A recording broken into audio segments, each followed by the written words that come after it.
আসসালামু আলাইকুম। আপনাদের 17 নম্বর ক্লাসে আজকে আইএলটিএস রিডিং এর আর একটা ফুল প্যাসেজ ওয়ান আমরা সলভ করব। যেটা সেদিন বলেছিলাম যে তিনটা প্যাসেজের মধ্যে প্যাসেজ ওয়ানটাকে সবচেয়ে বেশি গুরুত্ব দিতে হবে, যাতে এখানে সর্বোচ্চ মার্কস তোলা যায়, কারণ প্যাসেজ ওয়ানটা একটু সহজ।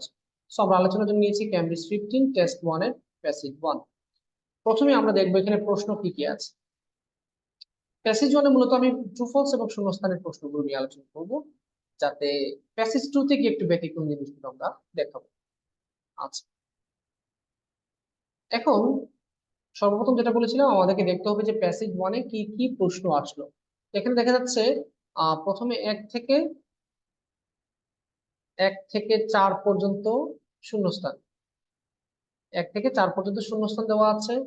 আবার 5 থেকে 7 পর্যন্ত ট্রু ফলস, আবার 8 থেকে 13 পর্যন্ত হচ্ছে গিয়ে শূন্যস্থান।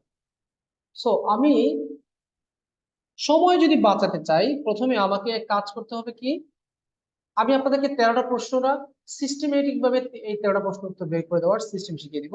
বাসায় বসে এই প্যাসেজটাকে আবার পড়বেন, ঠিক আছে? অনুরোধটা রাখবেন, এই প্যাসেজটা পড়ে এখানে নতুন কোনো ওয়ার্ড যখন পাবেন এটাকে লিখে লিখে রাখবেন। শুধু পড়লেই হবে না, আপনাদেরকে বেশি প্র্যাকটিসের জন্য আমি ফোল্ডারে এক্সট্রা ক্লাস দিয়ে দিয়েছি, যাতে বেশি করে প্র্যাকটিস করতে পারেন। সো ক্লাস ক্লাস থেকে ইম্পর্টেন্ট হচ্ছে আপনার প্র্যাকটিস। এখানে আহ আমাকে বলেছে ওয়ান ওয়ার্ড অনলি, তার মানে আমি সর্বোচ্চ একটা ওয়ার্ডে আমি আনসার দিই, ঠিক আছে? আচ্ছা, the nutmeg tree and fruits. Nutmeg হচ্ছে কি জায়ফল, একটা মশলার গাছের নাম। আচ্ছা, ওকে। সো দেখি এখানে কোনো কি ওয়ার্ড আছে কি? এই প্রশ্নে কোনো কি ওয়ার্ড আছে কি না। দেখা যাচ্ছে এখানে বলছে দ্য লিভস, তাহলে লিভস মানে পাতা, একটু দাগিয়ে রাখি। কোনো সাল নাম এগুলো আছে, এগুলো খুব একটা পাওয়া যাচ্ছে না, তাহলে এক কাজ করি, আমি একটু নিচে আসি। নিচে যখন আসলাম তখন দেখলাম এখানে মিডিল এজ দেওয়া আছে, মানে মধ্যযুগ, একটা সময়ের নাম দেওয়া আছে। তারপরে 6 নম্বরে দেওয়া আছে বিওসি দেওয়া আছে। সো যতটা প্রশ্নের মধ্যে বড় বড় স্পষ্ট কিওয়ার্ড যেখানে পাবেন, সাথে সাথে এগুলোকে কি করবেন, মার্ক করে রাখবেন। এখানে লেখা আছে ট্রিটি অফ ব্রেদা, টিটা বড় হাতের, ব্রেদার বিটা বড় হাতের। আচ্ছা, তারপরে দেখি, তারপরে হচ্ছে গিয়ে এখানে লেখা আছে মিডিল এজ, এখানে লেখা আছে 16th সেঞ্চুরি, এখানে লেখা আছে 17th সেঞ্চুরি। আচ্ছা, আর এখানে দেখেন 12-13-তে সাল দেওয়া আছে, 1770, 1778। প্যাসেজ ওয়ানে যদি ট্রু ফলস শূন্যস্থান আসে, তাহলে লাস্টের তিনটা প্রশ্ন সবসময় লাস্টে থাকবে, এটা লিখে রাখবে। এটা কখনোই এটার ব্যতিক্রম হবে না। প্যাসেজ ওয়ানে যদি শুধু ট্রু ফলস শূন্যস্থান অথবা শর্ট কোয়েশ্চেন, এই তিনটার মধ্যে যদি প্রশ্ন আসে, আবার বলছি ট্রু ফলস শূন্যস্থান বা শর্ট কোয়েশ্চেন এগুলো আসলে লাস্টের তিনটা প্রশ্ন প্যাসেজে সব সময় আপনি লাস্টে পাবেন। দ্যাট ইজ ফর শিওর, এটা মোটামুটি ব্যতিক্রম হয় না। আচ্ছা,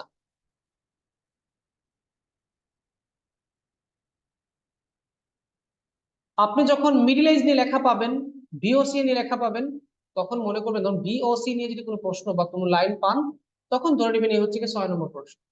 সো আমরা একটা জিনিস বুঝে গেলাম, এখানে টোটাল ট্রু ফলস আছে হচ্ছে কি 3টা, আর শূন্যস্থান 10টা। কিন্তু শূন্যস্থান কি করেছে, স্প্লিট করে দিয়ে দিয়েছে। প্রথমে 4টা দিয়েছে শূন্যস্থান, তারপরে মাঝখান দিয়ে কি করেছে, ট্রু ফলস ঢুকিয়ে দিয়েছে। এরপরে হচ্ছে কি আপনার আবার 8 থেকে 13 পর্যন্ত 6টা শূন্যস্থান। এখানে ভয় পাওয়ার কিছু নাই। চলুন আমরা এখন উত্তর বের করার চেষ্টা করি। 1 নম্বর প্রশ্নে কি লিখছে, the leaves of the tree are dash in shape. শূন্যস্থানের যাতে একটা প্রশ্ন মিস্টেক না হয়, ভুল না হয়, সেদিকে কড়া নজর দিবেন। এখানে বলেছে the leaves of the tree are dash in shape. In shape মানে আকৃতিতে, তার মানে উত্তরটা হবে একটা আকৃতির নাম। বুক অর্থ বই, বই আনসার হবে না। মনে রাখবেন আপনার আনসারের মধ্যে যেন যুক্তি থাকে, মনে রাখবেন অযৌক্তিক আনসার দেওয়া যাবে না। আপনি জানেন এটা আনসারটা হবে একটা আকৃতির নাম। আকৃতি কারা কারা হতে পারে, লম্বা হতে পারে, গোল হতে পারে, তারপর হচ্ছে গিয়ে ডিম্বাকৃতির হতে পারে, চ্যাপ্টা হতে পারে, ত্রিকোণাকার হতে পারে, চতুর্ভুজাকার, এগুলো হচ্ছে গিয়ে আকৃতির নাম। তো আমরা প্যাসেজ থেকে খুঁজে বের করব যে আকৃতি, তাও আবার গাছের পাতার আকৃতি, গাছের পাতার আকৃতিটা কোথায় আলোচনা করেছে বা কোথায় আছে। চলুন আমরা একটু ওর দিকে একটু যাই।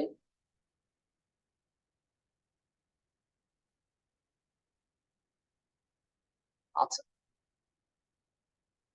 nutmeg, the nutmeg tree, Myristica fragrans is a large green tree native to Southeast Asia. এই লাইনে কোনো আনসার নাই, মানে এখানে গাছের পাতা নিয়ে কথা বলেনি। আমি সব লাইনের অনুবাদ করার দরকার নেই, যে লাইনে উত্তর আছে সেই লাইনটা অনুবাদ করি। আপনারা বাসায় কি করবেন, প্যাসেজটা আবার একটু পড়ে নেবেন, প্যাসেজ ফেলে যাবেন না। কোথাও কোনো লাইন যদি আপনি পড়তে গিয়ে অসুবিধা হয় বুঝতে, সেটা কাজ করবেন, আমাকে ওই গ্রুপে দিয়ে দিন, লিখে দিয়ে দিন, স্যার এই লাইনটার অর্থ বুঝিনি। ঠিক আছে। আর ফুল প্যাসেজ অনুবাদ সহ পড়ার জন্য আমি বললাম না, ফোল্ডারে যেগুলো আছে ওগুলো চেক করবেন। এখানে অনুবাদ সহ লম্বা লম্বা ক্লাস দেওয়া আছে, 1.5 ঘন্টা, 1 ঘন্টা 20 মিনিট, তারপর হচ্ছে 2 ঘন্টারও ক্লাস আছে। ওগুলো দেখলে আপনাদের আইডিয়া আরো বাড়বে। আচ্ছা, until the late say 18th century it only grew in one place in the world, a small group of islands in the Banda Sea part of Moluccas or Spice Island in north eastern Indonesia. কি বলতেছে, 18 শতকের আগে এটা মাত্র পৃথিবীর একটা জায়গায় চাষ করা হয়তো, ইন্দোনেশিয়ার একটা দ্বীপের নাম বান্দা। বান্দা সমুদ্রের কাছাকাছি, মলাক্কাস একটা বলতেছে, এটা একটা হচ্ছে স্পাইস আইল্যান্ড। সো এখানে বলতেছে লোকেশন, কোথায় চাষ করা হইতো, সো এখানে আমাদের প্রশ্নের উত্তর নাই। দ্য ট্রি ইজ থ্রিকলি ব্রাঞ্চ, থ্রিকলি মানে ঘন শাখা বিশিষ্ট, with dense foliage of tough dark green oval leaves. And produces a small yellow bell-shaped flowers and pale yellow pear-shaped fruits. এইটা যদি আমরা পড়ি, এই লাইনটা, এই লাইন পড়লে মনে হচ্ছে আমাদের এখানে আনসার পাওয়া যাবে। The tree is thickly branched মানে এই গাছের ব্রাঞ্চ গুলো একটু ঘন সন্নিবেশিষ্ট, মানে এখানে বোঝাচ্ছে যে ডালপালা একটু বেশি। With dense foliage, dense foliage মানে ঘন পত্ররাজি আছে, ফলিয়েজ মানে হচ্ছে কি বোঝাচ্ছে একটা গাছের সম্পূর্ণ যে পাতা, এগুলোকে বলা হয় ফলিয়েজ। আচ্ছা, টাফ রুক্ষ কঠিন আর কি, ডার্ক গ্রিন গাঢ় সবুজ, ওভাল লিভস, ওভাল শব্দের অর্থ যদি কেউ বলতে পারেন কি কি হতে পারে ওভাল, ওভাল মানে হচ্ছে একটা ডিম্বাকৃতি, ওভাল লিভস মানে ডিম্বাকৃতির পাতা, এন্ড প্রডিউসেস উৎপাদন করে কি, কেউ যদি আনসার ধরতে পারেন আনসার দিয়েন, সমস্যা নেই, বলে দিলাম। স্মল, এটা কি উৎপাদন করে, স্মল ছোট, ইয়েলো হলুদ, বেল শেপড বেল আকৃতির ফ্লাওয়ার্স, সে বেলের মতো কি করে, হলুদ ছোট, এন্ড পেল ফ্যাকাশে, ইয়েলো পিয়ার শেপ অর্থাৎ নাশপাতি আকৃতি, পিয়ার মানে নাশপাতি, নাশপাতি আকৃতির ফল উৎপাদন করে। আমরা যে প্রশ্নটা পড়েছিলাম সেই প্রশ্নে আমাদের কাছ থেকে কি চেয়েছে, আমাদেরকে চেয়েছে পাতার আকৃতি কিরকম। সো আপনারা যদি কেউ এখানে পাতার আকৃতি পেয়ে থাকেন, আপনারা এখানে আনসারটা শেয়ার করতে পারেন। আমি এখন প্রশ্নটাকে উপর থেকে নিয়ে আসতেছি, একটু ম্যাচ করে দেখবো কি হয় আনসার।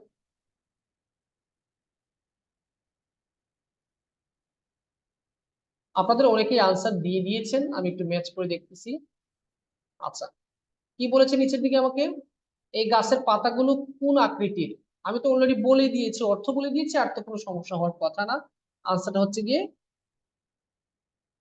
ওভাল, ওভাল শব্দ হচ্ছে ডিম্বাকৃতির, তার মানে এই গাছের পাতাগুলোর আকার হচ্ছে কি ওভাল। ওভাল ছাড়া আর কোনো আনসার হবে না, কারণ এখানে আর কোনো আকৃতি নিয়ে কোনো কথা বলা নাই। ঠিক আছে, অনুবাদ জানলে তো ওয়েলকাম।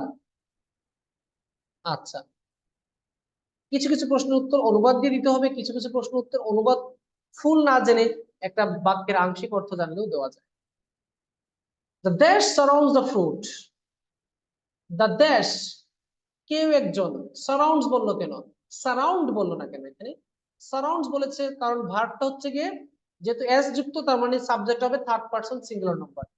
দ্য দেশ সারাউন্ডস দ্য ফ্রুট অর্থাৎ কে জানি এই ফ্রুটটাকে আবৃত করে, সারাউন্ড মানে কি চারিদিকে ঘিরে রাখা, আবৃত করা, সারাউন্ডস দ্য ফ্রুট কে যেন কি করে ফ্রুটটাকে আবৃত করে রাখে, এন্ড ব্রেকস ওপেন ভেঙে যায়, when the fruit is ripe যখন ফল পেকে যায়।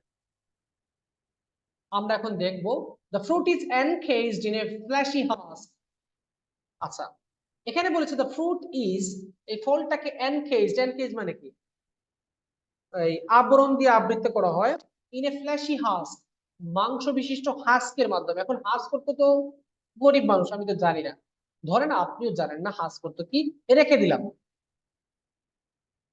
তার মানে একটা জিনিস পেয়েছি, হাস্কের মধ্যেই এটাকে এনকেজ করা হয়, তার মানে এটাকে, এই ফলটাকে সারাউন্ড কে করে, হাস্ক করে। এখন হাস্কি যে আনসার, এটা আমি বুঝবো কিভাবে? হাস্কের অর্থ তো আমি জানি না। আপনার স্যারও ধরেন, আপনার স্যারও হাস্ক করতে জানে না। কিন্তু একটা জিনিস বুঝতে পারছি, কেস শব্দের অর্থ কাবার, আর এনকেজ মানে আবৃত করা। কে আবৃত করে? Flashy husk. Flashy husk answer হবে না কেন? আপনাকে বলেছে এক ওয়ার্ডের আনসার, তার মানে আপনি ফ্ল্যাশি দিতে পারবেন না, দিলে হাস্ক দিতে হবে। এখন এটা যদি আনসার দিতে চাই, তাহলে দেখেন এটা কি, ফল পেকে যাওয়ার সময় এটা কি ভেঙে যায় কিনা। ব্রেকস ওপেন, ভেঙে খুলে যায়, when the fruit is ripe, যখন ফল পাকে। The fruit is encased in a fleshy husk. When the fruit is ripe, this husk splits into two halves along a ridge running the length of the fruit. কি বলতেছে?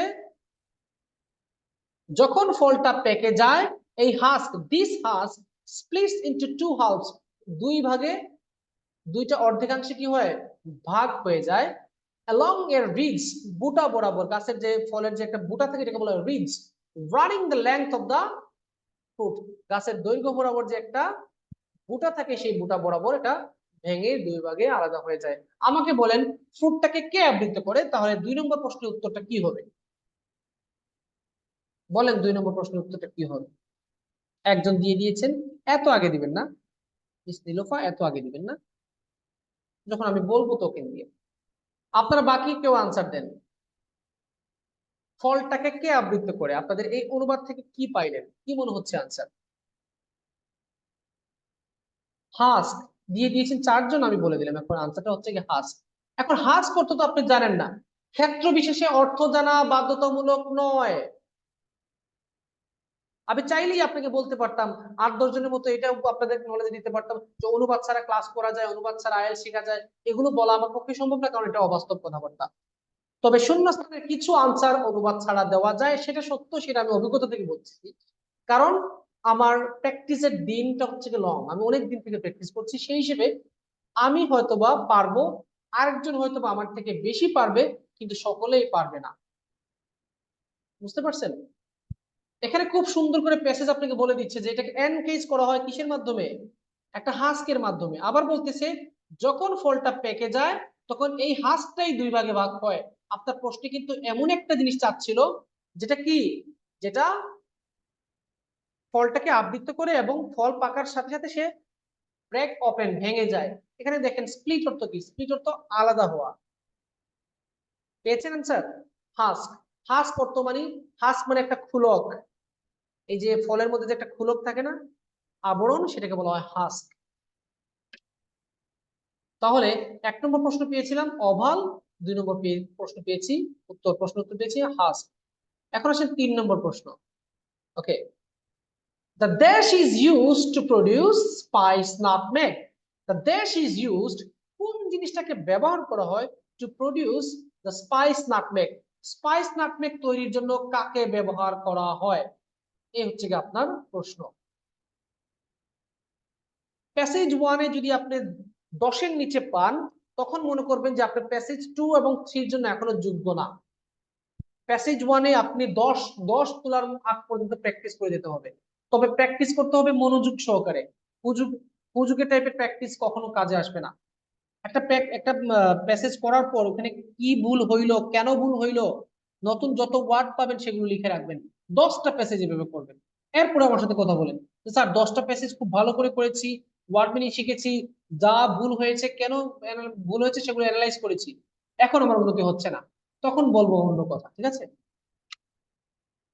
আপনি এখন খুঁজে বের করবেন spice nutmeg produce করার জন্য কাকে ব্যবহার করা হয়, অর্থাৎ কার মাধ্যমে স্পাইস নাটমেগ তৈরি করা হয়। আচ্ছা, inside a purple brown shiny seed, 2 to 3 centimeter long by about 2 centimeter across, surrounded by a lacy red or crimson covering called an aril. বলতেছে কোথায় জানো, ইনসাইড ভিতরে কি আছে, পার্পল ব্রাউন, পার্পল মানে বেগুনি, ব্রাউন মানে বাদামি, বেগুনি বাদামির মিশ্রণে একটা কি আছে, একটা শাইনি উজ্জ্বল বীজ আছে। সিড মানে বীজ, উজ্জ্বল বীজ। এটার কত লম্বা, 2 থেকে 3 সেন্টিমিটার লম্বা। আর প্রস্থ হচ্ছে অ্যাক্রস মানে আড়াআড়ি কত, 2 centimetre. Surrounded by a lacy red or crimson covering called an aril. এটাকে কে আবৃত করে রাখে, একটা কাভারিং, আবরণ, নাম কি, এরিল। ক্রিমসন মানে কি, ক্রিমসন মানে প্রখর লাল, গাঢ় লাল। সো এখানে আমরা 3 নম্বর প্রশ্নের উত্তর পাই নাই, শূন্যস্থান কিন্তু সিরিয়াল মেনটেন করে, আগে 1, তারপরে 2, তারপরে 3, তারপরে 4, এভাবে আমরা সিরিয়ালে পাবো। এখন আমরা একটা জিনিস পাইলাম যে ভিতরে একটা বীজ আছে, এই বীজটাকে আবরণ, আবৃত করে রাখে কে, লাল একটা জিনিস, কাভারিং, আবরণ, তার নাম হচ্ছে কি এরিল। এরিল শব্দের অর্থ আমার জানার দরকার নাই। This are the sources of two spice, nutmeg and mace. এগুলো কিসের উৎস, এগুলো হচ্ছে কি দুইটা স্পাইস, নাটমেগের উৎস এবং মেইসের উৎস। হম, তাহলে স্পাইস নাটমেগ নিয়ে প্রশ্ন করেছিল আপনাকে, এই হচ্ছে স্পাইস নাটমেগ, পাইলাম, দাগিয়ে রাখলাম।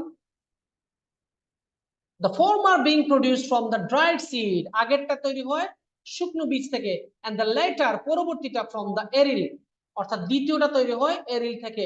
খুব সুন্দর একটা উদাহরণ আপনাদের ইংরেজি শেখার জন্য একটা ভালো একটা উদাহরণ এখানে দেওয়া আছে। আপনাকে 3 নম্বর প্রশ্ন করেছে, dash is used to produce spice nutmeg, spice nutmeg তৈরির জন্য কাকে ব্যবহার করা হয়, আমাকে বলেন। আপনারা কি উত্তর পেয়েছেন, কেউ পেয়ে থাকলে আমাকে দেন। এই লাইনে উত্তর আছে। সাথে সাথে আরেকটা কথা আপনাদেরকে বলে রাখি, আমি উত্তর তো এখন বলবো না, আমি পরে বলবো, আপনারা একটু উত্তর জাস্টিফাই করেন, দেখেন কেউ পান কিনা। 4 নম্বর প্রশ্ন বলেছে এখানে, the covering known as the aryl, aryl নামের যে একটা কাভার আছে, আবরণ, ইজ ইউজড, এটাকে ব্যবহার করা হয় টু প্রডিউস ড্যাশ। তার মানে 3 নম্বর প্রশ্ন করেছে উপাদান, স্পাইস নাটমেগের উপাদান কি। আবার 4 নম্বর প্রশ্নে বলেছে যে এরিল দিয়ে কোন জিনিসটা তৈরি করা হয়। তার মানে এরিলের ক্ষেত্রে 4 নম্বর প্রশ্নে চেয়েছে আপনার কাছে প্রোডাক্ট, আর 3 নম্বর প্রশ্নে চেয়েছে উপাদান। খুব সুন্দর, একই লাইনে উত্তর আছে, দেখি কেউ দিতে পারেন কিনা। আপনারা দুইটাই আনসার একসাথে দেন, দুইটা। এরিল কে দিয়েছেন, এরিল হয় নাই। আপনারা 3, 4 দুইটা একসাথে লিখে দেন, 3 এটা, 4 এটা। আচ্ছা, seed aryl, mister Saif aryl হবে না, কারণ এরিল তো প্রশ্নে দেওয়া আছে, এই দেখেন এরিল তো প্রশ্নে দেওয়া আছে, যে শব্দগুলো প্রশ্নে ব্যবহার করা হয়, এটা টেকনিক শিখে রাখেন। যে শব্দগুলো প্রশ্নে ব্যবহার করা হয়েছে এটা কখনোই কখনোই শূন্যস্থানে আনসার হয় না। ক্যামব্রিজে 1000টা প্রশ্ন ঘেটে একটা দুইটা প্রশ্ন পাবেন যে প্রশ্নে যে ওয়ার্ড গুলো আছে উত্তর হয়তো পাওয়া যেতে পারে একটা দুইটা 1000-এর মধ্যে, কিন্তু বেশিরভাগ ক্ষেত্রে প্রশ্নে যে ওয়ার্ড গুলো ব্যবহার করা হয় সেগুলো কখনোই আনসার হয় না।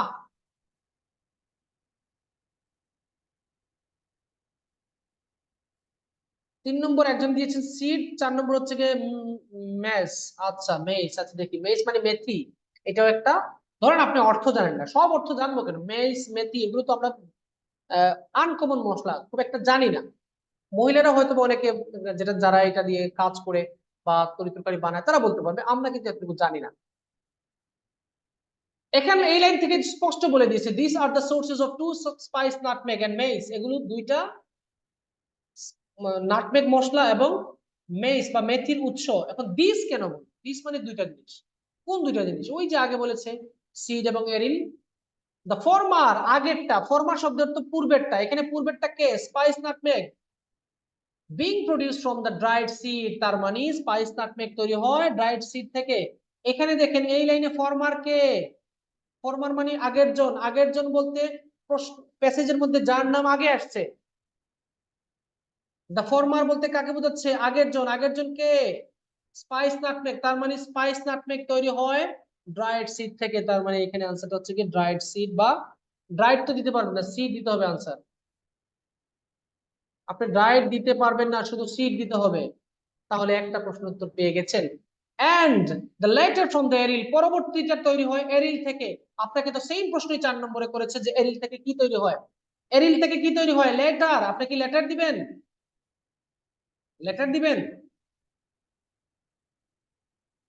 লেটার শব্দের অর্থ হচ্ছে পরবর্তী, তো লেটার তো কোনো পণ্য না, কিন্তু এখানে লেটার বলতে বোঝাচ্ছে পরবর্তী বা দ্বিতীয় জন, এখানে দ্বিতীয় জন হচ্ছে কি মেইস, MAC মেইস।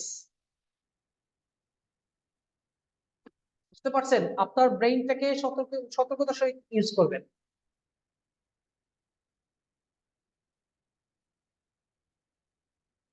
সো এক লাইনে দুইটা প্রশ্ন উত্তর দিয়েছে, কিন্তু এখানে একটা ট্রিক্স কাটিয়েছে। এখানে বলেছে this are the sources of two spice, nutmeg and mace. এই দুইটা হচ্ছে কি, এই দুইটা বলতে এরিল এবং সিরের কথা বলতেছে, দুইটা নাটমেগ মশলা এবং মেথি এর উৎস। আগেরটা তৈরি হয় কোথায় থেকে? শুকনো বীজ থেকে, এবং দ্বিতীয়টা এরিল থেকে। তাহলে দেখেন, আপনাকে তো প্রশ্ন এটাই করেছে যে স্পাইস নাটমেগ কে তৈরি করে? সিড, ওই যে লেখা আছে। আবার এরিল কাকে তৈরি করে? মেইস কে, এই যে লেখা আছে। লেটার পরবর্তীটা কে? এই মেস। তাহলে আনসার হচ্ছে কি মেইস। এই হচ্ছে কি আমার প্রথম চারটা প্রশ্নের উত্তর। আচ্ছা, এখন আসেন 5 নম্বর প্রশ্ন। 5 নম্বর প্রশ্ন, 5 নম্বর প্রশ্ন লেখা আছে in the middle ages true false not given. True কাকে বলে? যদি প্রশ্নের তথ্য 100% প্যাসেজের সাথে মিলে যায় সেটাকে বলা হয় ট্রু। আবার বলতেছি, true false not given, true হচ্ছে গিয়ে প্রশ্নে যে তথ্য দেওয়া আছে প্যাসেজে হুবহু তথ্য দেওয়া আছে সেটাকে বলা হয় ট্রু। আর ফলস হচ্ছে গিয়ে প্রশ্নে যে তথ্য দেওয়া আছে সেখানে কোনো না কোনো অংশের সাথে প্যাসেজের একটা দ্বন্দ্ব আছে, দ্বন্দ্ব, ঝগড়া, উল্টা। প্রশ্নে বলেছে তিনি উত্তরে গিয়েছিলেন, প্যাসেজ বলতেছে তিনি দক্ষিণে গিয়েছিলেন, তার মানে তিনি গিয়েছিলেন সত্য, একটা দিকে গিয়েছিলেন সেটাও সত্য, কিন্তু দিকের নাম ভুল, এজন্য এটা হবে ফলস। 5 নম্বর প্রশ্ন। নট গিভেন কি? নট গিভেন হচ্ছে কি প্রশ্নের মধ্যে এমন কোন জিনিস দেওয়া আছে যেটা প্যাসেজে নাই, সেটা হচ্ছে কি not given. In the middle ages, মধ্যযুগে, মোস্ট ইউরোপিয়ানস, অধিকাংশ ইউরোপিয়ানরা, নিউ, জানতো, হোয়ার, কোথায়, নাটমেগ ওয়াজ গ্রোন, নাটমেগ কোথায় চাষ করা হতো। যখন আপনি প্রশ্ন বুঝে ফেলবেন তখন আপনি উত্তরটা সহজে দিতে পারবেন। প্রশ্নের প্রতি নজর দেন, প্যাসেজে না। কারণ প্যাসেজ না বুঝলেও আন্তাজি কাছাকাছি আনসার দেওয়া যায় অনুমান করে, কিন্তু প্রশ্ন না বুঝলে কখনো অনুমানই করা যায় না।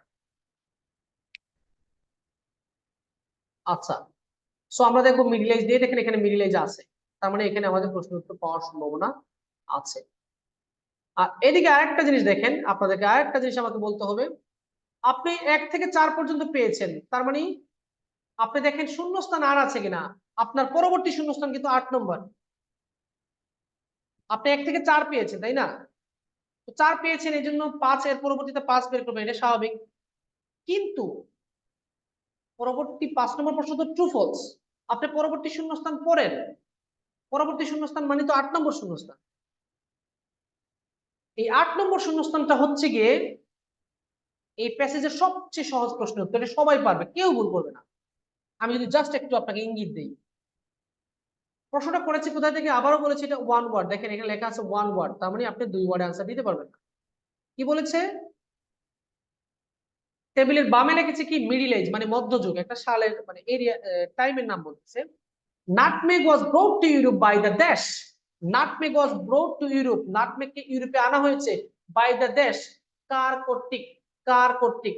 আচ্ছা, নাটমেগ তো একটা মশলা, এই মশলাটা ইউরোপে কারা নিয়ে আসবে? নিশ্চিত মানুষ জাতীয় কেউ। প্লিজ আগে থেকে আনসার দিবেন না মিস মুক্তা, একটু পড়ে দিন, ঠিক আছে? তাও আপনার আনসার ভুল হয়েছে, আপনার আনসার ভুল, পরে দেখবেন যে আপনার আনসার ভুল। চ্যালেঞ্জ করতে পারেন আপনি, আপনার আনসার ভুল। Nutmeg was brought to Europe, নাটমেগটাকে ইউরোপে আনা হয়েছে বাই দা দেশ। প্রথম কথা হচ্ছে গিয়ে ইউরোপে যদি নাটমেগ কেউ আনতে চায় তাহলে সেটা হবে কোনো মানুষ জাতীয় শব্দ, মানুষ ছাড়া কেউ আনতে পারবে না। অথবা পশু পাখি হতে পারে, মানলাম, পশু পাখি মুখে করে বয়ে নিয়ে আসছে, হতে পারে। আবার দা বললো কেন? সাধারণত কিছু হুট করে তো কারোর সাথে দা লাগানো যায় না নির্দিষ্ট ছাড়া। তাহলে এটা হতে পারে কোনো একটা সম্প্রদায়, কোনো একটা জাতি। আমরা এখন প্যাসেজ থেকে খুঁজে বের করব। উত্তর যাই হোক না কেন, এটা মানুষ জাতি শব্দ হতো, ঠিক আছে? এত আগে আনসার দিচ্ছেন কেন? Nutmeg was highly prize and costly ingredient in European cuisine in the middle ages. মধ্যযুগে এটা খুব দামি ছিল, খাবারের মধ্যে খুব দামি একটা উপাদান ছিল। এন্ড ওয়াজ ইউজ, এটা ব্যবহার করা হতো ফ্লেভারিং, গন্ধ বৃদ্ধি করার জন্য, মানে সুগন্ধি হিসেবে, মেডিসিনাল এন্ড প্রিজারভেটিভ এজেন্ট, এটাকে মেডিসিন হিসেবে, সুগন্ধ হিসেবে এবং সংরক্ষণকারী মাধ্যম হিসেবে ব্যবহার করা হইতো। আচ্ছা, থ্রু আউট দিস পিরিয়ড, এই সম্পূর্ণ সময় the Arabs were the exclusive importers to the spice to Europe. Throughout this period, এই সম্পূর্ণ সময়ে the Arabs were the exclusive importers.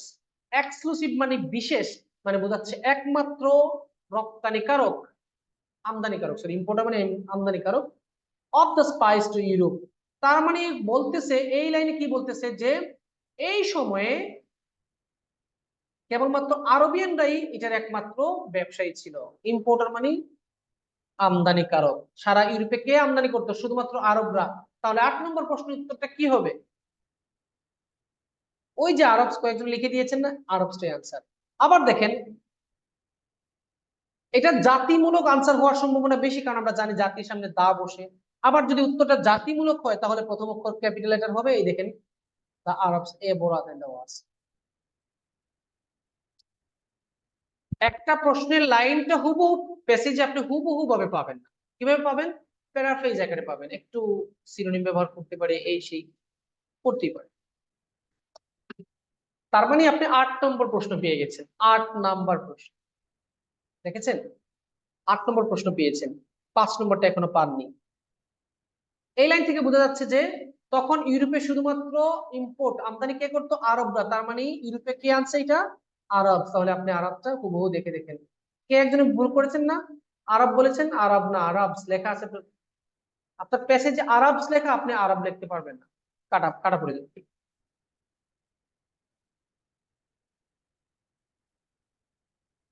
আবার দেখে লেখা আছে 16 সেঞ্চুরি। 16 সেঞ্চুরি কাকে বলে? কেউ আমাকে বলেন তো, 16 শতক কত সালে শুরু হয়, কত সালে শেষ হয়? যে পারেন লিখে দেন।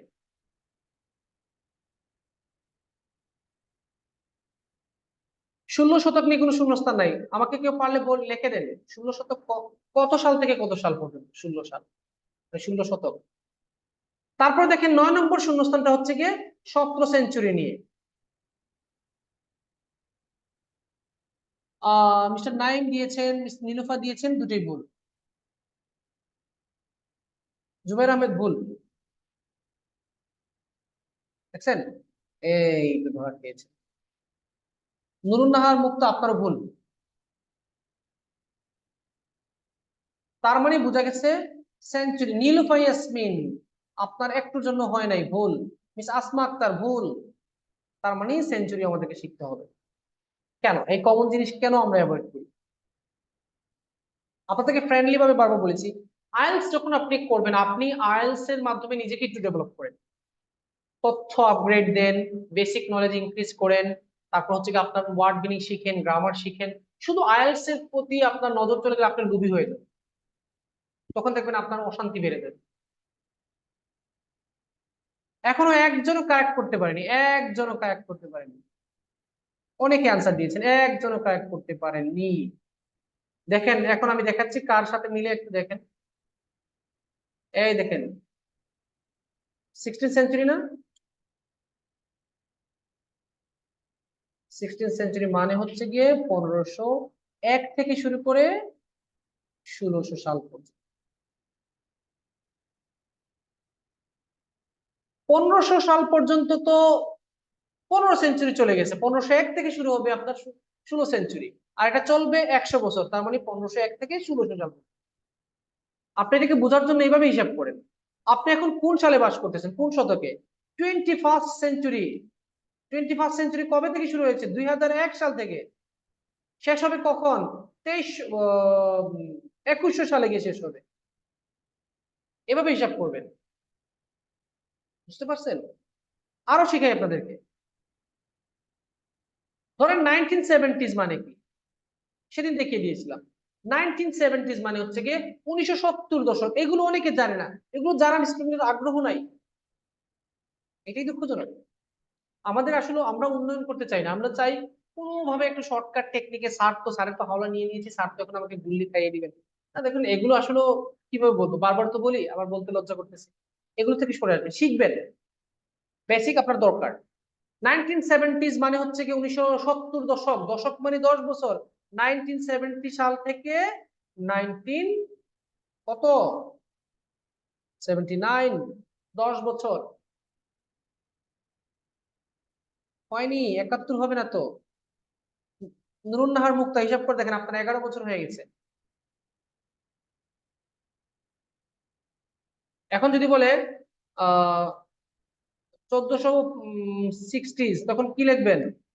1460 থেকে 1469, এই হচ্ছে কি আপনাদের হিসাব, দশক, 10 বছর। আচ্ছা, তারপরে আসেন 1600s মানে কি, কে বলতে পারবেন? কেউ পারবেন? 1600s মানে কি? 00s মানে তার সাথে এক যোগ করে সেঞ্চুরি হবে। এই হিসাবগুলো দরকার, আপনি কয়েকটা প্যাসেজ এগুলো পাবেন। 1600s মানে 00s মানে হচ্ছে গিয়ে 1700 সেঞ্চুরি, যেটা শুরু হবে কখন? এটা শুরু হবে 1601 থেকে, কতদিন পর্যন্ত চলবে? 1700 সাল পর্যন্ত। শিখে রাখা দরকার নেই এগুলো। 1800s মানে কি? 19 শতক, তার মানে 1801 থেকে শুরু হবে, এটা আগে লিখে ফেলি। 18 সেঞ্চুরি, 19 সেঞ্চুরি, এটা শুরু হবে কখন? 1801 থেকে 1900 সাল পর্যন্ত। আরো আছে হিসাব, এগুলো শিখে রাখেন, এগুলো খুবই দরকারি, দরকারে আসলে জন্য আমি দিয়ে দিচ্ছি। ধরেন বললো আর্লি আর্লি 70s, আর্লি মানে আগের অর্ধেক, লেট মানে পরের অর্ধেক। আচ্ছা, 1700s মানে কি? 18 শতক।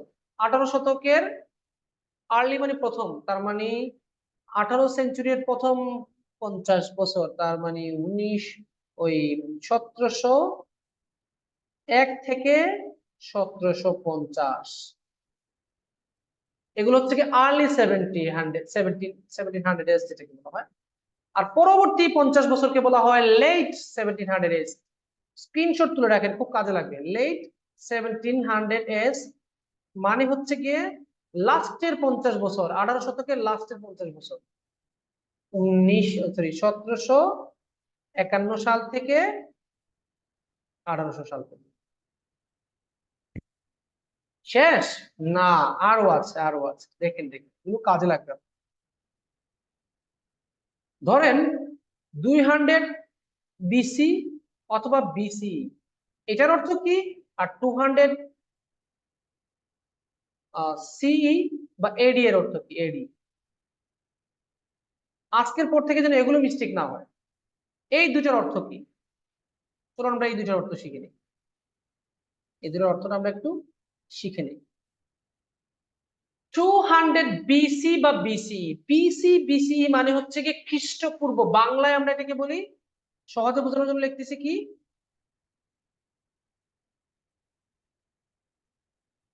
খ্রিস্টপূর্ব। খ্রিস্টপূর্ব, বাংলা একটু অব্রত। আচ্ছা, খ্রিস্টপূর্ব, খ্রিস্টপূর্ব মানে কি? খ্রিস্টপূর্ব মানে হচ্ছে কি, আমরা ঈসা আলাইহিস সালাম বলি বা খ্রিস্টানরা আর যিশু বলেন, ওই উনার জন্মসাল থেকে শুরু করে। অথবা আরেকটা সহজ ভাষায় বলি, ইংলিশ ক্যালেন্ডার সৃষ্টির আগের সালগুলোকে বলা হয় BC, খ্রিস্টপূর্ব। বাংলা বলে আমরা কি? খ্রিস্টপূর্ব, ইংরেজিতে বলে BC। এখন 200 BC মানে কত বছরের আগের কাহিনী? 200 BC মানে হচ্ছে কি বর্তমান সময়, এখন কোন সাল চলতেছে? 2024। 2024-এর সাথে আরো 200 যোগ দিলে কত হবে? 2224। এই হচ্ছে কি 2224 সালের হিসাব বছর পূর্বে। বুঝতে পারছেন? ভালো করে দেখেন, 200 BC বা BCE মানে হচ্ছে গিয়ে খ্রিস্টপূর্ব। এই যেটাকে বলা হয়, এটাকে BC মানে হচ্ছে খ্রিস্টপূর্ব, যেটা হিসাব করে আসলে 2224 বছর আসবে। আবার BC মানে বিফোর ক্রাইস্ট কেউ বলে, আবার BC মানে বিফোর কারেন্ট এরা, বর্তমান যুগের আগের যুগ, মানে ক্যালেন্ডার আবিষ্কৃত হওয়ার আগের যুগকে বলা হয় BC, ইংরেজিতে BC বলে। আবার 200 CE বা AD যদি থাকে, তখন এটাকে বলা হয় খ্রিস্টাব্দ।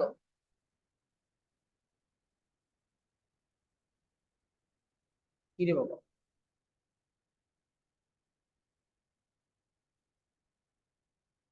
খ্রিস্টাব্দ। খ্রিস্টাব্দ মানে কি? খ্রিস্টাব্দ মানে সাল, বর্তমানে যে সালগুলো চলতেছে বর্তমান ক্যালেন্ডার।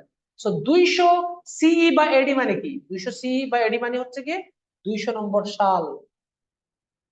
200 নম্বর সাল, অর্থাৎ আজ থেকে 1800 বছর আগের টাইম।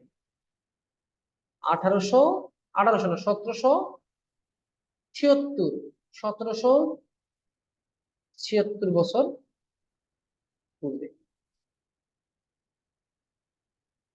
এখন আমি পুরো জিনিসটাকে আপনাদেরকে আমি একটা উদাহরণ সহিত বোঝাচ্ছি। আপনাকে কেউ বললো যে 2000 বিসিতে এই গ্রামটা সৃষ্টি হয়েছে, তখন আপনাকে জিজ্ঞেস করবে কত বছর পূর্বে, তখন আপনি বলবেন 2224 বছর পূর্বে, কারণ এটা হচ্ছে বিসি। আবার কেউ যদি বলে যে গ্রামটা সৃষ্টি হয়েছে 200 এডি বা সিই তে, কত বছর পূর্বে হয়েছে, তখন বলবেন 1776 বছর পূর্বে। এই হিসাবগুলো রাখতে হবে, এগুলো কাজে লাগে। ঠিক আছে?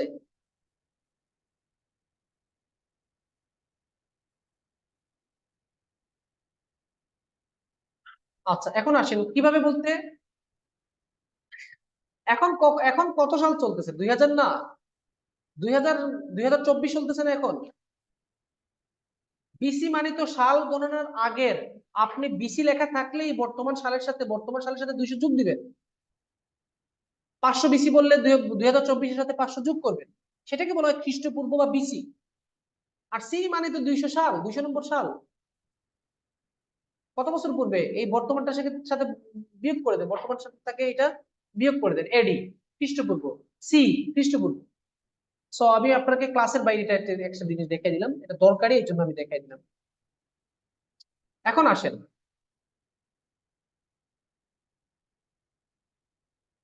9 নম্বর প্রশ্ন। 8 নম্বর প্রশ্ন পেয়ে গেছি, এই জন্য 9 নম্বর প্রশ্নটা আমি দেখতেছি। ডিমান্ড ফর নাটমেগ গ্রিউ, নাটমেগের চাহিদা বেড়ে গেল। নাটমেগ অর্থ জায়ফল, কিন্তু আপনি নাটমেগের অর্থ যদি জানেন না, টেনশন দিবেন না, কিছু কিছু ওয়ার্ডের অর্থ আমার জানার দরকার নেই। Demand for nutmeg grew as it was believed to be effective against the disease known as the dash. এটা প্রত্যেক স্টুডেন্ট আনসার দিতে পারবে, এবং বাচ্চাও আনসার দিতে পারবে, কারণ উত্তরটা হচ্ছে একটা রোগের নাম। সো আপনি টেনশন মুক্ত থাকেন। দেখেন 17 সেঞ্চুরিতে কোন রোগের বিরুদ্ধে নাটমেগ ইফেক্টিভ ছিল, নাটমেগ কোন রোগের বিরুদ্ধে ইফেক্টিভ ছিল। এখন উত্তর কোন রোগের নাম আপনি পাইলেন, কিন্তু ওইটা যে রোগ সেটা আপনি জানেন না, এটা আপনার জ্ঞানের ঘাটতির কারণে আপনি মিস করেছেন, এটা আপনার দোষ। আচ্ছা, এখন আসেন। They sold nutmeg for high prices to merchants based in Venice, but they never revealed the exact location of the source of this extremely valuable commodity. বলতেছে তারা নাটমেগ খুব দামে বিক্রি করত ভেনিস ভিত্তিক মার্চেন্ট বা ব্যবসায়ীর কাছে। ভেনিস হচ্ছে কি ইতালির একটা শহর। ইতালির শহরের মার্চেন্ট যারা ছিল, ব্যবসায়ী, তাদের কাছে খুব দামে বিক্রি করত, কিন্তু সে এক্সাক্ট লোকেশন কখনোই বলেনি, যেটা এই এক্সট্রিমলি ভ্যালুয়েবল কমোডিটি সম্পর্কে, মানে এটার উৎস সম্পর্কে কখনো বলেনি। আপনাদের 5 নম্বর প্রশ্নের উত্তর এখানে পাওয়া গেছে। 5 নম্বর প্রশ্নটা পড়েন।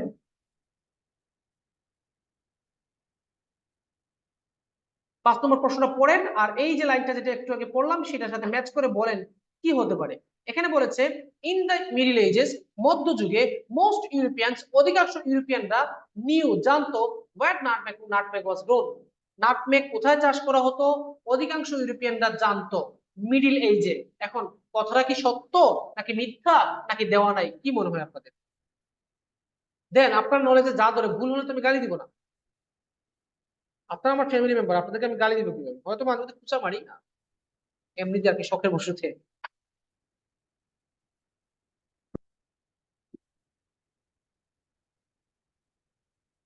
বাবা, বিরাট কোহলি 41 বলে 80 রান, বাস বেটা।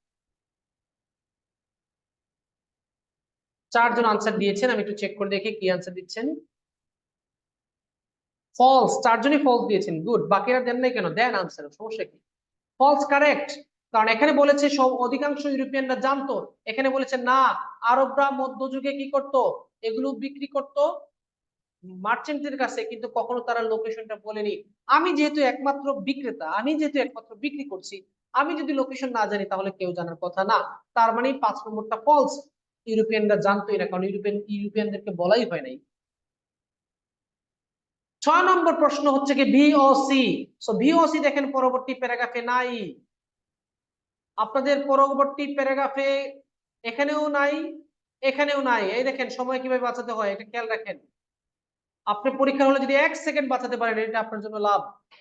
সেজন্য আপনি টেকনিক সহকারে এগিয়ে যাবেন, তবে স্কিল বৃদ্ধি করতে হবে। একটা প্রশ্নের উত্তর আপনি দিয়েছেন, ভালো কথা। আপনি প্যাসেজ যখন সলভ করবেন 30 মিনিট ফিক্স রাখবেন, 30 মিনিট উপরে 1 সেকেন্ডও দিব না। এখন এর থেকে যত কম লাগানো যায়, 30 মিনিট বা তার চেয়ে কমে একটা প্যাসেজ সলভ করবেন, 13টা প্রশ্নের উত্তর দিবেন, কোনো আনসার ব্ল্যাঙ্ক রাখতে পারবেন না। ভুল হইলেও আনসার দিতে হবে। আপনার মনে হচ্ছে ট্রু, আপনি ট্রু দেন। আপনার মনে হচ্ছে এটা আনসার কাউ হবে, কাউ দেন, ব্ল্যাঙ্ক রাখা যাবে না। এরপরে অ্যানালাইজ করেন কেন আমার আনসারটা ভুল হইল, তখন প্যাসেজটা সুন্দর মতো করে আবার পড়েন, নতুন নতুন ওয়ার্ড যা পাইবেন তা লিখেন। এই পরামর্শটা যদি আপনি কাজে লাগান, রিডিং এ আপনি আমাকে ছাড়াই ভালো করতে পারবেন। কোনো স্যারের কাছে যেতে হবে না, কোনো ইউটিউব থাম্বনেইল দেখা লাগবে না যে এই ভিডিও দেখলে আপনি 9 আউট অফ 9 পাবেন রিডিং এ। এইসব ফ্রডের পাল্লায় আপনাকে পড়তে হবে না। আমরা প্রতারিত হই আমাদের নিজের কারণে, আপনার অন্যকে দোষ দিয়ে লাভ নেই। দুঃখ তো আমি প্রায় সময় শেয়ার করি আপনার, এগুলো তো বাস্তব। বাঙালি আমাদের খাইস্ত খারাপ, যে টিচার টাকা বেশি নেই তার কাছে গিয়ে আমরা তাকে টাকা দিয়ে আসি, আর একজন কম টাকা দিয়ে পড়লে তার কাছে যাবো। সো খেয়াল রাখবেন, নিজের উপরে কনফিডেন্স বাড়াতে হলে আপনার ওয়ার্ড মিনিং বাড়াতে হবে। এটা আমি বারবার খোঁচা মেরে বলি এই কারণে, যাতে আপনি আমার উপর নির্ভরশীল হয়ে না, কারণ লাভ হবে না। ক্লাস তো আমি এটার বাইরে তো দিয়েছি, ওটাতে দেখেন, ফোল্ডারে দেখেন। এখানে দেখেন সময়টা বাঁচাবো উপায় কিভাবে।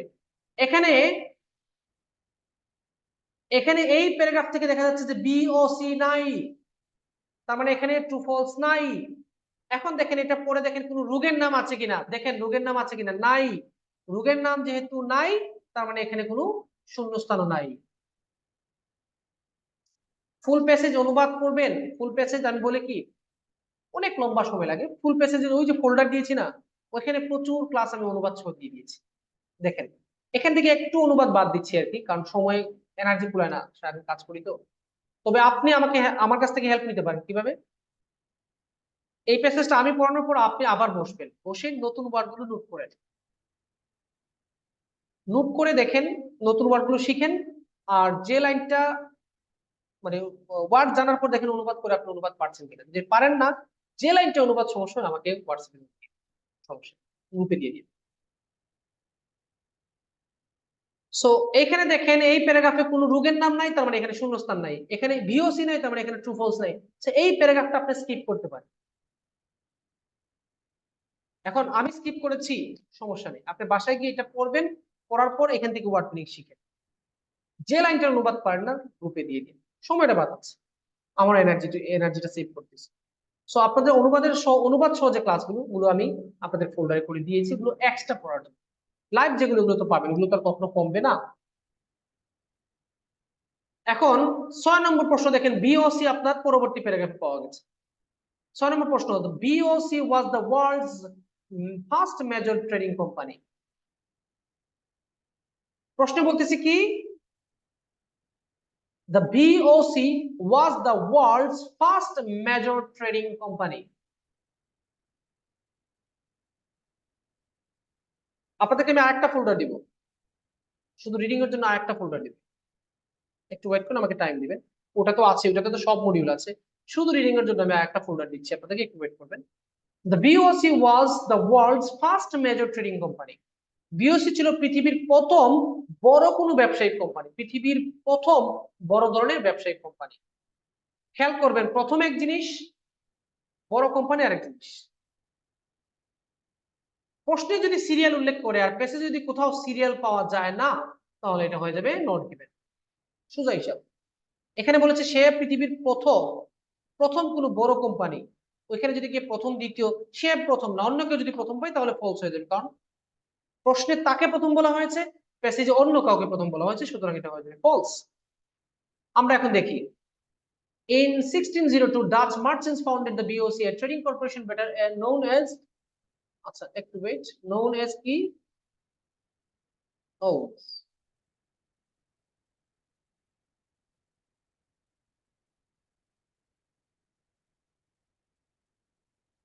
আচ্ছা, এখানে কি বলতেছে দেখেন, In 1602, Dutch merchants founded the BOC, a trading corporation better known as the Dutch East Indian Company. একটা সহজ কথা হচ্ছে গিয়ে 1602 সালে তারা একটা কর্পোরেশন তৈরি করেছে, এটার নাম হচ্ছে বিওসি। বিওসি নাম দিয়েছে, এটা হচ্ছে গিয়ে ইস্ট ইন্ডিয়া কোম্পানি নামে এটা পরিচিত, এটা একটা ব্যবসায়িক corporation. By 1617, the BOC was the richest commercial operation in the world. 1617 সালের দিকে বা এর আগেই, সালের আগে যদি বাই লাগে তার মানে তার পূর্বে বোঝায়, কোন সময়ের পূর্বে যদি বাই লাগে তার মানে তার আগেই। By 1617 মানে 1617 এর আগেই the BOC was the richest commercial operation in the world, পৃথিবীর সবচেয়ে ধনী একটা ব্যবসায়িক ব্যবস্থাপনাতে দাঁড়িয়েছে, মানে একটা ব্যবসা প্রতিষ্ঠানে দাঁড়িয়েছে। The company had 50,000 employees worldwide, সারা বিশ্বে তাদের কর্মচারী ছিল 50,000, with a private army of 30,000 men. তাদের আর্মি ছিল কতজন? 30,000 পুরুষ, and a fleet of 200 ships. তাদের জাহাজ ছিল 200টা জাহাজের বহর। ফ্লিট মানে বহর, বহর মানে কি? ওই যে আপনারা মোটরসাইকেল শোডাউন করেন একসাথে কয়েকটা গাড়ি নিয়ে, ঠিক একসাথে কয়েকটা জাহাজ, একসাথে 200টা জাহাজ তাদের আছে। 6 নম্বর প্রশ্নের উত্তর কি হবে বলেন?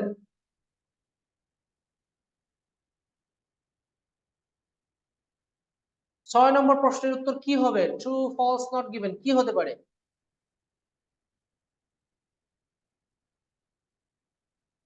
হাজেরা পারভিন, আপনারটা আনসার ভুল, বাকি সবাইটা কারেক্ট, নট গিভেন আনসার। সে রিচেস্ট ছিল, কিন্তু সে প্রথম না অন্য কেউ প্রথম, এই সিরিয়াল নিয়ে কোনো আলোচনা প্যাসেজে নাই, সুতরাং এটা অটোমেটিকলি নট গিভেন হয়ে গেছে। আমিনা আক্তার, ভুল হয়েছে, আনসার ট্রু না। আপনি ট্রু দিয়েছেন কেন? রিচেস্ট, রিচেস্ট মানে সবচেয়ে ধনী।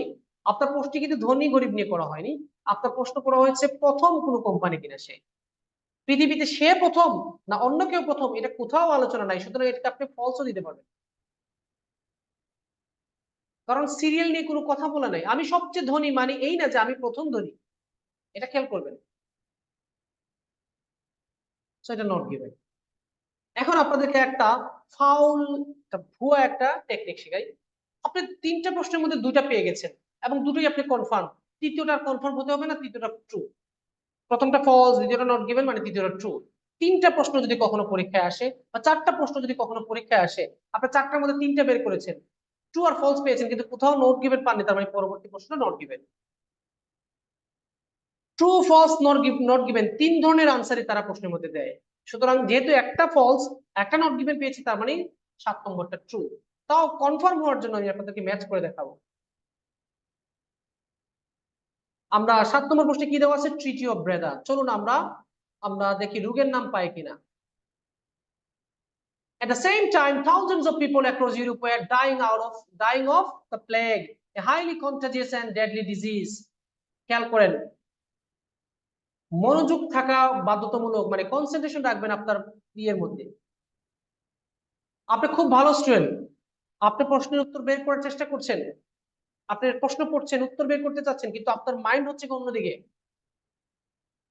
আপনি চিন্তা করলেন যে মাহিয়া মেহি তো আবার ডিভোর্স হয়ে গেল, আমি কি একটা প্রস্তাব দিয়ে দিব নাকি?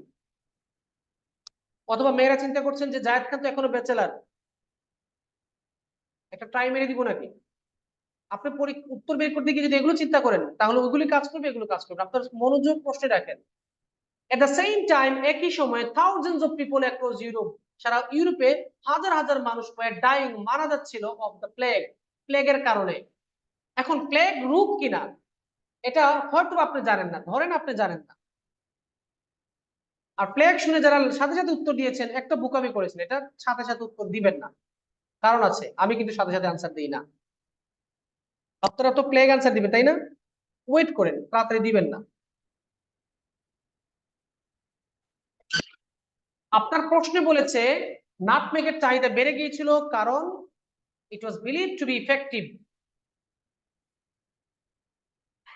নাটমেগের চাহিদা বেড়ে গিয়েছিল because it was believed to be effective against the disease known as the dash. নাটমেগের চাহিদা কেন বেড়ে গিয়েছিল?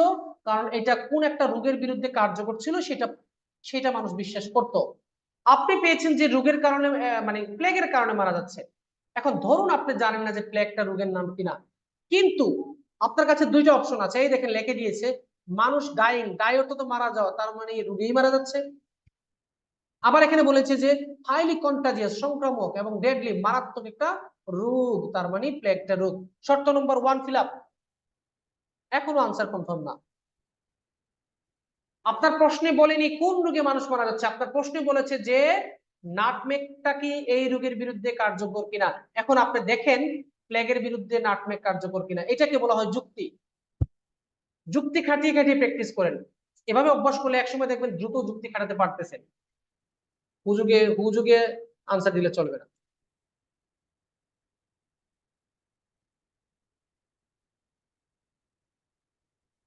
কি অবস্থা?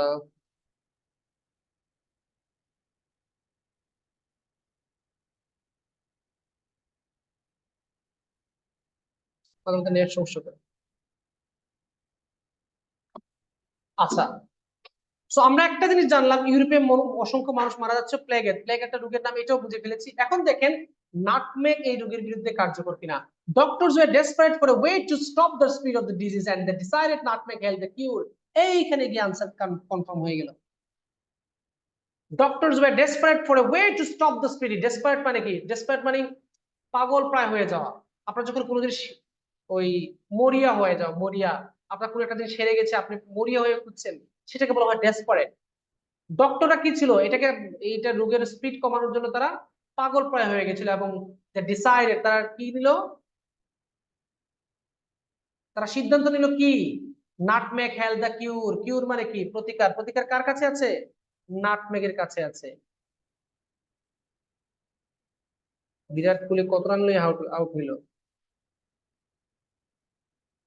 আরে 92 রান নিয়ে আউট হয়েছে।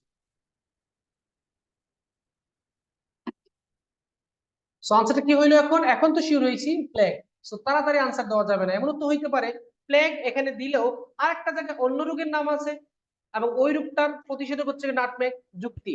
এটা হচ্ছে গিয়ে কমন সেন্স। তারা ওর উপরে আনসার দিয়ে আমার আনসার নষ্ট করা যাবে না, কারণ শূন্যস্থান আমার সবচেয়ে বড় হাতিয়ার।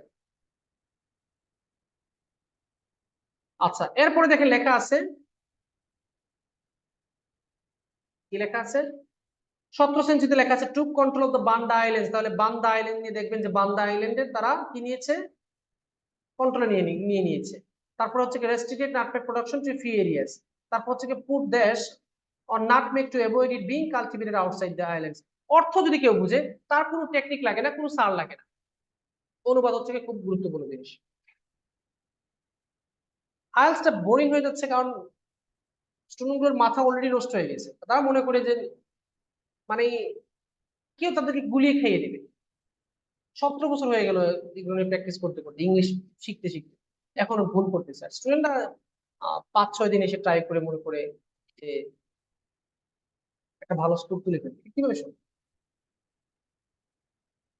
আপনার পরবর্তী প্রশ্নের মধ্যে বান্ডা আইল্যান্ড কথাটা থাকতে হবে। তারপর হচ্ছে কি এটা ডাচ নিয়ে, কথাটা হচ্ছে কি ডাচ নিয়ে, ডাচ। এই ডাচটা কি করেছে দেখেন, এই বান্দা আইল্যান্ডের কন্ট্রোল নিয়েছে। দেখেন বান্দা আইল্যান্ড এখানে আছে, এখানে নাই। তবে এখানে গুরুত্বপূর্ণ একটা তথ্য আপনাদেরকে বলি, এখানে শিকার মতো একটা জিনিস আছে, শিকার মতো। এই জন্য পরবর্তী লাইন কয়েকটা আপনাদেরকে আমি অনুবাদ সহ পড়াচ্ছি, দেখেন। Everybody wanted nutmeg and many were willing to spare no expense to have it. সবাই নাটমেগ চাইতো, কারণ কি? বাঁচতে হবে তো। এই প্লেগের বিরুদ্ধে একমাত্র কার্যকর হচ্ছে nutmeg. Everybody wanted nutmeg and many were willing to spare no expense to have it। মানে মানুষ এমন অবস্থা হয়েছে যে কোনোভাবেই যে কোনোর বিনিময়ে এটাকে চাচ্ছে, মানে যে কোনো জিনিস খরচ করতে তারা রাজি। Nutmeg bought for a few pennies in Indonesia could be sold for 68,000 times its original cost on the streets of London। বলতেছে নাটমেগ যেটা ইন্দোনেশিয়াতে কয়েকটা পেনি, পেনি মানে পয়সা দিয়ে কিনা যাইতো, সেটা 68,000 গুণ বেশি দামে বিক্রি করা হইতো লন্ডনের রাস্তায়। দেখছেন, যেহেতু এটা ইন্দোনেশিয়া চাষ করা হইতো, তাহলে ইন্দোনেশিয়ার দাম কম। যে জিনিসটা ইন্দোনেশিয়ার দাম কয়েকটা পয়সা দিয়ে কিনা যাইতো, এটা 68,000 গুণ দাম বেড়ে বেড়ে গিয়েছিল কোথায়? লন্ডনের রাস্তায়। আমার প্রশ্ন হচ্ছে যে বাঙালিরা তখন কোথায় ছিল? আমার দাদার দাদার দাদার দাদা এরা কোথায় ছিল? এরা থাকলে তো এরাও এখানে চলে যেত। আমরা বাঙালিরা এতটুকু লোভী, আমরা ফিলিস্তিনের পক্ষ নেই না, তাই না? এখন ফিলিস্তিনের পক্ষে যদি বাংলাদেশ থেকে একটা বিমানে কেউ যদি যুদ্ধ করতে যায়, বিশ্বাস করেন এখান থেকে মাঝখানে গিয়ে সমুদ্রে ঝাঁপ দিয়ে অনেকে ইটালির সমুদ্র পার হয়ে ইটালিতে চলে যায়। মুখে বলে ফিলিস্তিন ফিলিস্তিন, কিন্তু যুদ্ধ কি ভয়ঙ্কর এটা তো সেটা জানে। মাঝখান দিকে চলে যাবে, সে লাফ দিয়ে সমুদ্রে পড়ে সাঁতার কেটে ইটালিতে চলে যাবে। ওইখানে গিয়ে দিবে তার নাম, সে হচ্ছে উদ্ভাসন, শরণার্থী, রিফিউজি। আমরা বাঙালি হচ্ছে কি এখন বর্তমানে রিফিউজি। পৃথিবীর অন্যতম বড় একটা রিফিউজি দেশ হচ্ছে এখন বাংলাদেশ। নিজেদের দেশের বিরুদ্ধে বলেছে, কিছু করার নেই, এটি বাস্তবতা। তো এখানে একটা উদাহরণ দেওয়ার জন্য বললাম যে যে নাটমেগের দাম ছিল কয়েক পয়সায়, সেটা হয়ে গেছে 68,000 গুণ বেশি। The only problem has the short supply, একটা মাত্র সমস্যা ছিল, সাপ্লাই কম ছিল। And that's where the Dutch found their opportunity. এভাবে ডাচ মানে কি, নেদারল্যান্ডের মানুষকে ডাচ বলা হয়। তারা কি করলো, এই সুযোগটাকে কাজে লাগাই। পরবর্তী মনে রাখবেন, আপনার পরবর্তী প্রশ্নগুলোই আপনার মাথায় রাখতে হবে। পরবর্তী প্রশ্ন হচ্ছে treaty of Breda. So treaty of Breda পাওয়ার আগ পর্যন্ত 7 নম্বর প্রশ্ন নিয়ে কোনো চিন্তা করবেন না। এইভাবে প্র্যাকটিস করতে করতে যখন আপনার অভিজ্ঞতা তৈরি হয়ে যাবে, তখন আপনি বুঝতে পারবেন যে আপনার কখন কি করা উচিত। একটা দুইটা প্যাসেজ করে কখনো আপনি এক্সপার্ট হতে পারবেন না, অভিজ্ঞ হতে পারবেন না। আমরা তো কয়েকটা প্যাসেজ, এইগুলো প্যাসেজ করার পাশাপাশি এর বাইরে আউট বই পড়েছি, মক টেস্ট, পার্সিয়াল টেস্টের প্রশ্ন সলভ করেছি, তখন কিছু অভিজ্ঞতা পেয়েছি। এখনো কিন্তু এক্সপার্টের হতে পারিনি। যদিও আমাদের আশেপাশে সাইনবোর্ডে অনেকে দেখছি লেখে আইএলস এক্সপার্টস, উইথ বাবা আইএলস এক্সপার্ট। স্বয়ং বিদেশিরাও নিজেদেরকে এক্সপার্ট বলতে রাজি না, আর আমরা বাংলাদেশি মানুষ নিজেকে এক্সপার্ট বলে। কারণ আছে, এক্সপার্ট না বলে তো স্টুডেন্ট ভর্তি হয় না। আমি তো স্টুডেন্টদেরকে বলবো নিজে নিজে পড়েন, কারণ আমি কদিন পরে আইএলস আর পড়াবো না, এটা সত্য। এই জন্য বারবার বলতেছি স্টুডেন্টকে আপনার নিজের পায়ে দাঁড়ান। আমার এই বিজনেসে ইচ্ছা নাই, এই জন্য আমি থেকে সরে যাবো, আমার তো লাভ নেই আপনাদেরকে সরিয়ে নিলে। আপনাদেরকে ডিমোটিভেট করে আমার লাভ কি? তো আইএলস পড়েন, ফ্রডদের হাত থেকে অন্তত বাঁচান, টাকা বাঁচান, বেশি বেশি টাকা খরচ করে লাভ নেই। প্রশ্নের মধ্যে বলেছে to control of the Banda islands, Banda দ্বীপের কন্ট্রোল নিয়েছিল। এক, তারপর হচ্ছে কি restricted nutmeg production to a few areas, তারা নাটমেগ চাষটাকে একটা কিছু সীমাবদ্ধ এরিয়ার মধ্যে, মানে একটা কিছু অল্প জায়গার মধ্যে সীমাবদ্ধ করে দিয়েছে। আরেকটা জিনিস বলি, যখন আপনি শূন্যস্থানের উত্তর বের করবেন, যেই যেই জায়গায় শূন্যস্থান, যেমন এই যে 10 নম্বর প্রশ্ন কোথায় আছে এখানে, আপনি শুধু 10 নম্বর প্রশ্নের লাইনটা কেন পড়ছেন, তার উপরের লাইন নিচের লাইন পড়েন। এমনও তো হতে পারে 10 নম্বর প্রশ্নের লাইনটা আপনি বাই মিস্টেক ফেলে চলে যেতে পারেন, সেক্ষেত্রে আপনার আগের লাইন পরের লাইন আপনাকে হেল্প করবে। 15 মিনিট লাগবে। আচ্ছা, আমরা এখন শূন্যস্থানে মনোযোগ দিব। ট্রু ফলস এ তো ট্রিটি অফ ব্রেদা এটা পড়ে এখনো আশেপাশে পাইলে তখন দেখব। The Banda Islands were ruled by local sultans who insisted on maintaining a neutral trading policy towards foreign powers. এর অর্থটা হচ্ছে কি, বান্দা দ্বীপ যেটা, এই দ্বীপটা চালাইতো লোকাল কিছু সুলতান, সম্রাটটা, তারা একটা নিরপেক্ষ নীতি ফলো করত। This allowed them to avoid presence of Portuguese or Spanish troops on their soil, but it also left them unprotected from other invaders. এর কারণে কি হইতো, যে স্প্যানিশ বা পর্তুগিজরা, তারা এই সৈন্যরা এই মাটিতে আসতে পারতো না, কিন্তু অন্যান্য যারা আক্রমণকারী আছে সেগুলোর কাছ থেকে তারা অরক্ষিত রয়ে গেছে। এই লাইনগুলোতে আমাদের কোনো প্রশ্নের উত্তর নাই। আমরা এখন আস্তে আস্তে যাই। In 1621 the Dutch arrived and took over. এই দেখেন আরেক বদমাইশের দল, এই ডাচ হচ্ছে কি আরেক বদমাইশের দল। 1621 সালে ডাচ ডাচ যেটা নেদারল্যান্ডের যারা আর কি, তারা এখানে আসলো এবং টুক ওভার মানে কন্ট্রোলে নেওয়া, মানে নিয়ন্ত্রণ নেওয়া। Once securely in control of the Bandas, the Dutch went to work protecting their new investment. মানে যেই মাত্র কন্ট্রোলে নিল বান্দা দ্বীপটাকে, সেই মাত্র তারা নতুন নিউ ইনভেস্টমেন্টকে প্রোটেকশন করা শুরু করে দিল। মানে দখল করেছে, এখন এটাকে প্রোটেক্ট করার চেষ্টা করতেছে। পরবর্তী line, they concentrated all nutmeg production into a few easily guarded areas. তারা কি করেছে, তারা ফুল ব্যবসাটাকে এখন কি করেছে, একটা একটা নির্দিষ্ট এলাকার মধ্যে নিয়ে আসছে। Few easily guarded areas. অর্থাৎ একটা প্রহরী বিশেষ বেষ্টিত একটা জায়গার মধ্যে সীমাবদ্ধ করে ফেলেছে তাদের নাটমেগ সম্পূর্ণ চাষটাকে। uprooting and destroying any trees outside the plantation zones, তাদের চাষাবাদের যে জোনটা আছে এলাকায় এর বাইরে যত গাছ পেয়েছে সেগুলোকে আপরুট উপড়ে ফেলে দিয়েছে, ডেস্ট্রয় ধ্বংস করে দিয়েছে।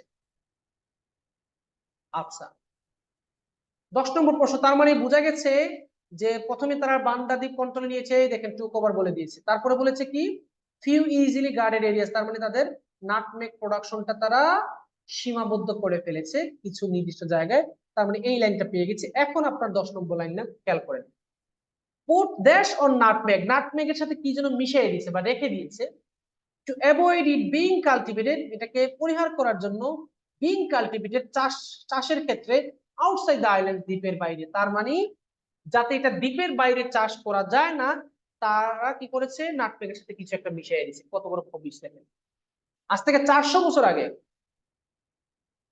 400 বছর আগে মানুষ কত বদমাশ ছিল, আর এখন তো আরো খবিশ।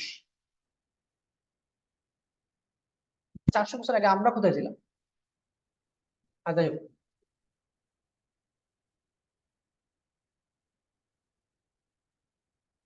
anyone caught growing a nutmeg seedling or carrying seeds without the proper authority, বলতেছে anyone যে কেউ, caught ধরা যদি পড়ে, growing a nutmeg seedling or carrying seeds, যদি কাউকে চারা বহন করতে পাওয়া যায়, ক্যারি মানে বহন করা, সিড মানে বীজ, বীজ বহন করতে যদি কাউকে পাওয়া যায়, অথবা সিডলিং মানে চারা, সিড অর্থ বীজ, সিডলিং মানে চারা, যদি কাউকে চারা চাষ করাতে পাওয়া যায় উইদাউট প্রপার অথরিটি, নির্দিষ্ট ওই কর্তৃপক্ষ ছাড়া, ওয়াজ সিভিয়ারলি পানিশড, মারাত্মকভাবে পানিশমেন্ট দেওয়া হইতো। In addition, তাছাড়া all exported nutmeg was covered with lime to make sure there was no chance a fertile seed which could be grown elsewhere would leave the islands. আপনারা এই line পড়েন, এই লাইনে পড়ে আপনারা দেখেন কোন উত্তর পান কিনা, পাইলে আমাকে উত্তর দিন। আমি যে লাইনটাকে মার্ক করেছি এই লাইনটাকে যদি কেউ উত্তর পান তাহলে আনসার দিন। In addition, তাছাড়া all exported nutmeg was covered, প্রত্যেক রপ্তানিকৃত প্রত্যেক নাটমেগটাকে কভার করা হইতো উইথ লাইম, লাইমের মাধ্যমে। এখন লাইমের অর্থ আপনি জানেন না, বাদ দেন, লাইম অর্থ লাইম, লাইম অর্থ হচ্ছে কি Shahrukh Khan. To make sure, নিশ্চিত করার জন্য, there was no chance a fertile seed, কোনো সুযোগ নাই একটা উর্বর বীজ, ফার্টাইল মানে উর্বর বীজ, which could be grown, যেটা চাষ করা যাইতে পারে elsewhere, অন্য কোথাও, would leave the island, দ্বীপ ত্যাগ করার পর। অর্থাৎ বলতেছে যাতে দ্বীপ ত্যাগ করে বীজটা উর্বর না থাকে এবং অন্য জায়গায় চাষ না হয়, সেক্ষেত্রে তারা নাটমেগের সাথে লাইম মিক্স করে দিত, মানে লাইম দিয়ে কভার করে দিত। লাইম মানে হচ্ছে কি চুনের পানি বা চুন বা লেবু, লাইম শব্দ তো লেবুর পানি হতে পারে, লেবু হতে পারে, চুনও হতে পারে, তার মানে আনসারটা হচ্ছে গিয়ে লাইম। আচ্ছা, সো যেহেতু 10 নম্বর পেয়েছি, 11 নম্বরটা আমরা একটু পড়ি। Finally obtain the island of dash from the British, অবশেষে ব্রিটিশের কাছ থেকে কোন দ্বীপটা তারা পেয়েছে, এটা সবাই বাচ্চারাও পারবে answer. Finally obtain the island of dash, অবশেষে কোন দ্বীপটা পেয়েছে, তাহলে আপনি খুঁজে পারবেন, এটা পাবেন কেন, কারণ দ্বীপের নামের ক্যাপিটাল প্রথম লেটার হবে ক্যাপিটাল লেটার। আবার এই দ্বীপটা কার কাছ থেকে পেয়েছে, ব্রিটিশ থেকে পাবে। আচ্ছা, there was only obstacle to Dutch domination, domination মানে আধিপত্য, এই ডাচের যে আধিপত্য ছিল তার মধ্যে একটা বাধা ছিল, অবস্টাকল মানে বাধা, বিপত্তি। One of the Banda Islands, a sliver land called Run, only 3 kilometers long by less than 1 kilometer wide, was under the control of the British. তার মানে এই লাইন পরে একটা জিনিস বুঝলাম যে তাদের একটা মাত্র সমস্যা আছে, যে একটা দ্বীপ, একটা ছোটমাত্র জায়গা যেটার নাম হচ্ছে কি রান, রান অর্থ দৌড়ানো নাই, দেখেন আর ইউএন বড় হাতের আর, কিন্তু এটা 3 কিলোমিটার লম্বা, 1 কিলোমিটার প্রস্থ, এটা কার আন্ডারে ছিল, ব্রিটিশদের। তার মানে একটা আইল্যান্ডের নাম আমরা পেয়েছি। খুব দ্রুত আনসার দিব না, বুঝে বুঝে আনসার দিব। এই লাইন পরে আমরা একটা পাইলাম যে তাদের একটাই সমস্যা ছিল, যে একটা দ্বীপ, ছোট একটা দ্বীপ, স্লিভার মানে কি টুকরা, এক টুকরা দ্বীপ, যেটা কার আন্ডারে ছিল, ব্রিটিশদের আন্ডারে ছিল। আচ্ছা, এটার কারণে তারা ফুল রাজত্ব পায় নাই। After decades of fighting for control of this tiny island, the Dutch and British arrived at a compromise settlement, the Treaty of Breda, in 1667। এই হচ্ছে আপনার 7 নম্বর প্রশ্নের উত্তর। কয়েক দশক ধরে তারা ঝগড়া করার পর অবশেষে তারা একটা কম্প্রোমাইজ চুক্তিতে আসলো। সেটেলমেন্ট মানে চুক্তি বা একটা সমঝোতা। ওকে, আচ্ছা আমি শূন্যস্থানটা আগে দেই, তারপর টু ফোর্সটা প্রশ্নটা দেখবো। Intent on securing their hold over every nutmeg producing island, the Dutch offered a trade. তাদের উচ্চ কি ছিল? নাটমেগ উৎপাদনকারী প্রত্যেকটা দ্বীপ দখল করার উদ্দেশ্যে তারা একটা ট্রেড বা ব্যবসার একটা অফার দিল ব্রিটিশকে। কি দিল? If the British would give them the island of Run, ব্রিটিশরা যদি তাদেরকে রান দ্বীপটা দিয়ে দেয়, they would in turn বিনিময়ে give Britain a distant and much less valuable island in North America, বিনিময়ে কম গুরুত্বপূর্ণ একটা দূরবর্তী দ্বীপ কাকে দিয়ে দিবে? নর্থ আমেরিকাকে দিয়ে দিবে। দ্য ব্রিটিশ এগ্রিড, ব্রিটিশ রাজি হয়ে গেল। তার মানে চিল্লায় বলেন 11 নম্বর প্রশ্নের উত্তর কি? আপনারা কয়েকজন অলরেডি উত্তর দিয়ে দিয়েছেন, বাকিরা দেন।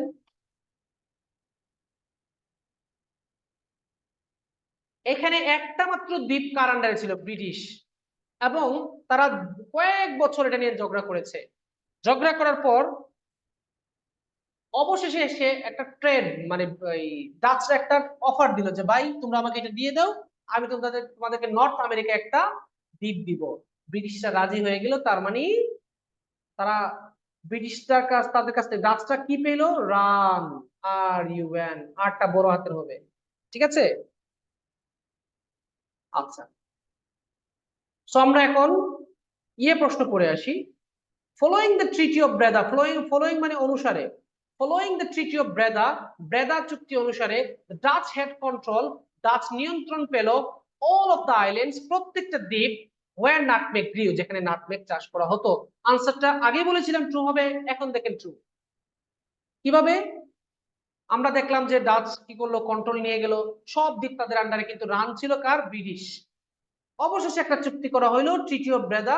এই ট্রিটি অফ ব্রেদা অনুযায়ী অবশেষে রান দ্বীপটাও কে পেয়ে গেল? ডাচ। তার মানে ডাচ ফুল কন্ট্রোল পেয়ে গেছে। এই দেখেন, following the treaty of Breda, Breda চুক্তি অনুযায়ী the Dutch head control, Dutch নিয়ন্ত্রণ পেয়ে গেল অল অফ দ্য আইল্যান্ডস, প্রত্যেকটা দ্বীপে, ওয়্যার, যেখানে নাটমেগ গ্রিউ, নাটমেগ চাষ করা হতো। তাহলে এটা আনসারটা কি হলো? ঠিক আছে, আচ্ছা। এখন আমাদের প্রশ্ন বাকি আছে দুইটা, তিনটা নাকি দুইটা? দুইটা, চলুন দুইটা প্রশ্ন সাল সহ দেওয়া আছে। সহজ প্রশ্ন কেউ যদি ভুল করে আমার খুব রাগ ওঠে। সহজ প্রশ্ন ভুল করার কারণটা হচ্ছে বেখেয়াল তাড়াহুড়া। সাল দেওয়া আছে দেখেন 1770, 1700, এই দেখেন 1770। আসেন প্রশ্ন পড়ি আমরা। 1770 সালে nutmeg plants were secretly taken to দেশ, nutmeg plants were secretly taken to দেশ, টেকেন টু বললো কেন? তার মানে জায়গার নাম হবে আনসার। টেকেন টু নেওয়া হয়েছে কোথায়? তাহলে উত্তর হবে একটা জায়গার নাম। আপনি খুঁজে বের করেন 1770 সালে গোপন ভাবে নাটমেগে কোথায় নেওয়া হয়েছে, উত্তর স্থান। আপনি কি বলতেছেন? গ্রামার, গ্রামার তো লাগতেছে না। টেকেন টু মানে বোঝা যাচ্ছে যে এখানে গ্রামার তো লাগবেই। গ্রামার সরি তাড়াহুড়ো করে বলে ফেলেছি, গ্রামার অবশ্যই লাগবে। গ্রামার যদি কেউ বলে লাগবে না, তাহলে এটা একটা মিথ্যা কথা। শূন্যস্থানে অন্তত গ্রামার খুব বেশি কাজে লাগে। এখানে আপনাকে বলেছে যে গোপন ভাবে এটা কোথায় নেওয়া হয়েছে, আপনি এখন খুঁজেন। দেন তারপর in 1770, 1770, a Frenchman named Pierre Poivre successfully smuggled nutmeg plants to safety in Mauritius, an island of the coast of Africa. এখন বলেন এখানে আনসারটা কি হতে পারে?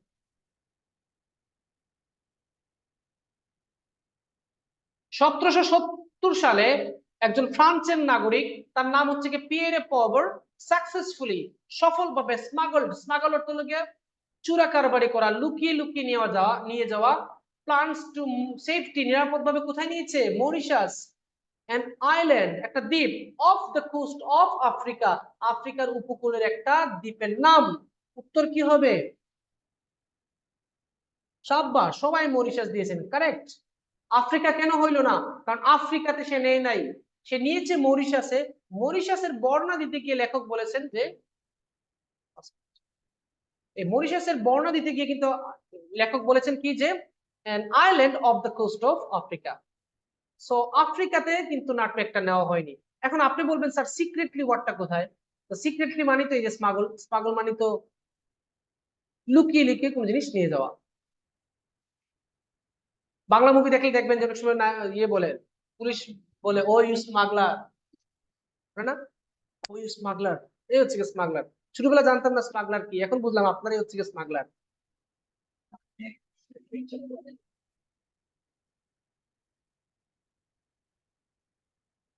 সো এখানে আনসার হচ্ছে কি মরিশাস। এখন দেখেন আবার 1778 সালে কি হয়েছে, half the Banda islands nutmeg plantations were destroyed by a দেশ। Half the Banda islands, half the Banda islands nutmeg plantations, plantation মানে গাছ, নাটমেগ গাছ, অর্ধেক নাটমেগ গাছ ওয়্যার ডেস্ট্রয়েড ধ্বংস হয়েছে বাই এ দেশ। গাছ কি কোনো ভালো জিনিস ধ্বংস করবে? নো, তার উত্তর হবে খারাপ কিছু হবে। আপনারা পড়েন তো, এই দেখেন লেখা আছে। নেক্সট ইন 1778, পরবর্তীতে 1778 সালে a volcanic eruption in Banda region caused a tsunami. Volcanic eruption মানে অগ্নুৎপাত, মাটির নিচ থেকে আগুন আগুন উঠায়, এটাকে বলে অগ্নুৎপাত। 1778 সালে মাটির নিচ থেকে একটা অগ্নুৎপাত হলো, কোথায়? ইন দা বান্দা রিজিয়ন।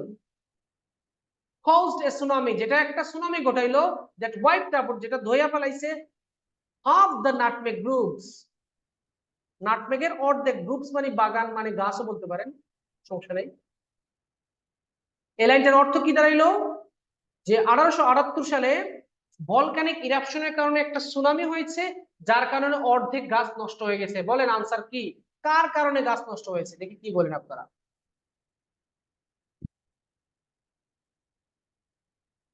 আপনারা অনেকে সুনামি দিচ্ছেন, ইরাপশন কেন দিলেন না? ইরাপশন তো খারাপ, ইরাপশন কেন দিলেন না? এখানে তো বলেছে half the Bandas islands nutmeg plantation were destroyed by a দেশ। ইরাপশনটা কেন আনসার হইল? ইরাপশন আনসার কেন হবে না? চিল্লায় বলেন সুনামি।